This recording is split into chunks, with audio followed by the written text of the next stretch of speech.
কেন আপনার অস্বস্তি লাগছে বলবেন না?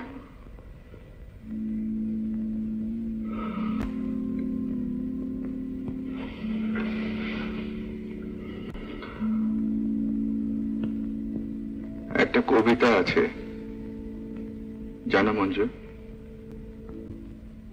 যাহা চায় তাহা ভুল করে চায়, যাহা পায় তাহা চাই না।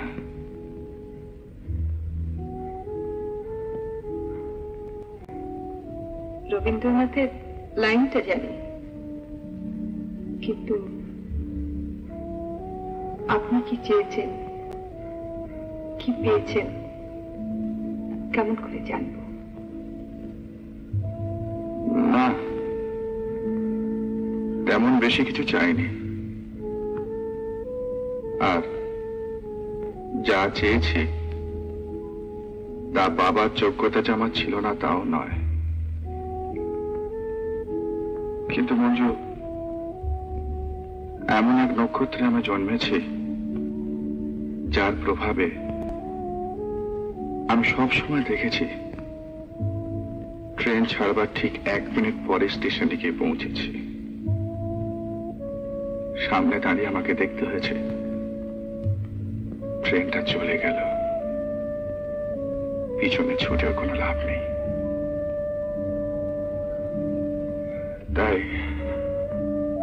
তাই কি আমার প্রত্যেক চাওয়ার মধ্যে আমি দেখেছি মঞ্জু, কোথায় যেন একটা বাধার কাঁটা লুকিয়ে আছে। তাই পাওয়ার মুহূর্তে আর পাওয়া হয় না। যাকে একান্ত করে পেতে চাই তাকে সব সময় আমাকে ফেলে চলে আসতে হয়। তবু তো একান্ত ভাবে কাউকে তো চেয়েছেন। হ্যাঁ, চেয়েছি, কিন্তু লাভ কি চেয়ে? ফেলেই যখন যেতে হবে